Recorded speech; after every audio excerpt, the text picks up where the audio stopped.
Kevin and Via. I am 26 years old. And I'm 30 years old. We currently live in Kansas, USA, helping with our family business and at the same time studying for the final boards in medicine. We are first-time parents and we have a toddler. Her name is Cassidy Vela. And she's turning 2 this coming October. Happy birthday! And we already traveled in 15 countries with our little one. So I guess we're already fit to giving tips to you guys and traveling with a baby.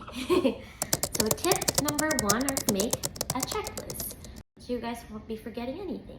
I do suggest to make a separate list for you, your spouse, and your baby. Make a separate list for the ones that you will be putting in the check-in luggages and also in your baby bag that you will be bringing in the plane with you. Our tip number 2 is plan your trip 4 to 6 months in advance. I know that's a lot, but you can also buy your plane tickets in advance. That'll be really great because it'll save you a lot of money. I suggest that you also make an itinerary. That's just me. I love making plans. You don't have to follow it. Just treat it like a guide.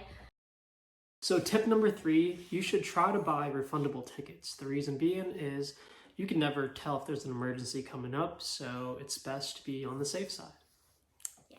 Tip number 4 is when you travel with a lap infant, meaning they don't have their own seat, they will sit with you on your lap. When you book a ticket, there's an option there for lap infant, or if you are calling to reserve a ticket or to buy a ticket, do let them know that you are traveling with a lap infant. Usually lap infants are free until they turn 2 years old. Also in international flights, just to make your life easier, they do provide bassinets, but you just have to call and reserve in advance. They do have a designated seats for that. Usually those seats has longer leg room to accommodate you and the baby bassinet. And then if you are traveling with an infant that has their own separate seat, you do have to bring a car seat that is approved by your airline.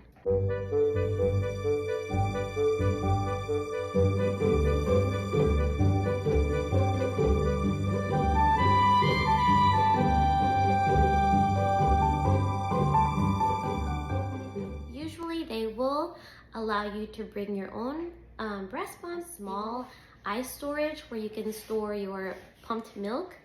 They won't allow you to store it in the airplane fridge, so don't even bother to asking that question.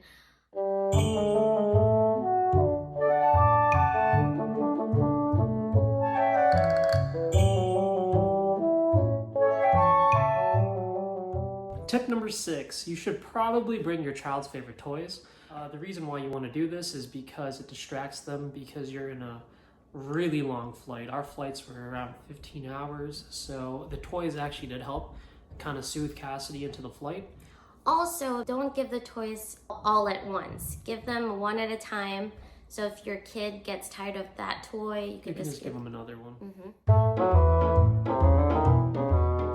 I get a lot of questions regarding this. Via, should I bring a stroller? It's too big, it's too packed. We're already brings a lot of luggages. Just do bring it. It'll make your life so much easier when traveling. Your baby could sleep in the stroller and then you guys could just roam around while she sleeps in there. You could also put her there when you're tired of carrying her the whole day.